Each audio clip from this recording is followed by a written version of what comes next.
Hello guys, welcome to our channel. আজকে চলে এসেছে একটা নতুন একটা মিনি ব্লগ নিয়ে। কিছুদিন আগেই দুজনেই সকাল সকাল উঠে বেরিয়ে পড়েছিলাম ঘুরতে। না ঘুরতে বলাটা ঠিক নয়, দুজনেই সকাল সকাল বেরিয়ে পড়েছিলাম পুজো দিতে।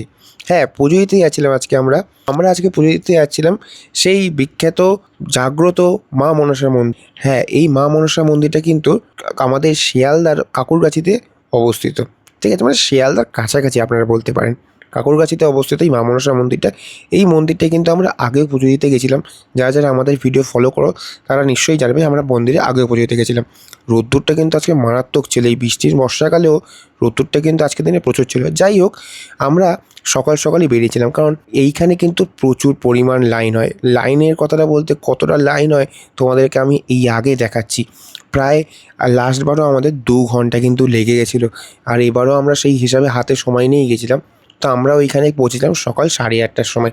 আর সেই 8:30 থেকে লাইন দেখো, এইখান থেকে লাইন হচ্ছে। তার জন্য আপনাদের কতক্ষণ অপেক্ষা করতে হবে সেটা কিন্তু আগে থেকে বলা কিন্তু কখনোই সম্ভব নয়। 2 ঘন্টা লাগবে কি 3 ঘন্টা লাগবে কি 4 ঘন্টা লাগবে, সেটা কিন্তু সেই দিনকার পরিস্থিতির ওপরই কিন্তু নির্ভরশীল।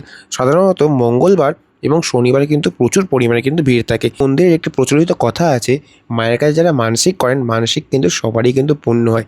এই কথার একটা জলজান্ত উদাহরণ কিন্তু হচ্ছে আমি গতবার এসে কিন্তু মায়ের কাছে মানসিক করে গেছিলাম আমার চাকরির পরীক্ষার জন্য, এবং কিছু মাস পরেই আমি সেই চাকরির পরীক্ষাটা পাস করি এবং চাকরিটা পেয়ে যাই।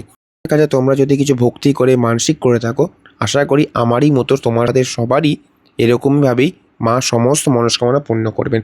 দেখো, লাইনে দাঁড়াতে দাঁড়াতে কিন্তু আমাদের প্রায় 8:30 বেজে গেছিলো, কিন্তু যখন আমরা মন্দিরের প্রায় কাছাকাছি পৌঁছাই তখন কিন্তু হয়ে গেছিলো সময়টা প্রায় 2 ঘন্টারও বেশি। কারণ তখন কিন্তু বাজে তখন 10:30। আমি আগেও বলেছি মন্দিরে কিন্তু পুজো দিতে সময় লাগে। আরেকটা কথা, মন্দিরে কিন্তু ভেতরে ভিডিও অ্যালাউ নেই, তাই জন্য আমরা ভিডিও করিনি। কারণ মায়ের কাছে পুজো দিতে গেছি, ভক্তি করে পুজো দিতেই আমরা কিন্তু বিশ্বাসী।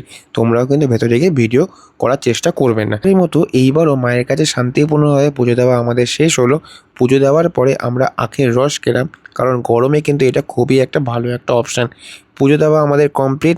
চলো, দেখা হচ্ছে এরকমই নেক্সট ভিডিওতে। ততক্ষণের জন্য টাটা। চ্যানেলটা প্লিজ লাইক অ্যান্ড শেয়ার আর সাবস্ক্রাইব করে দিও।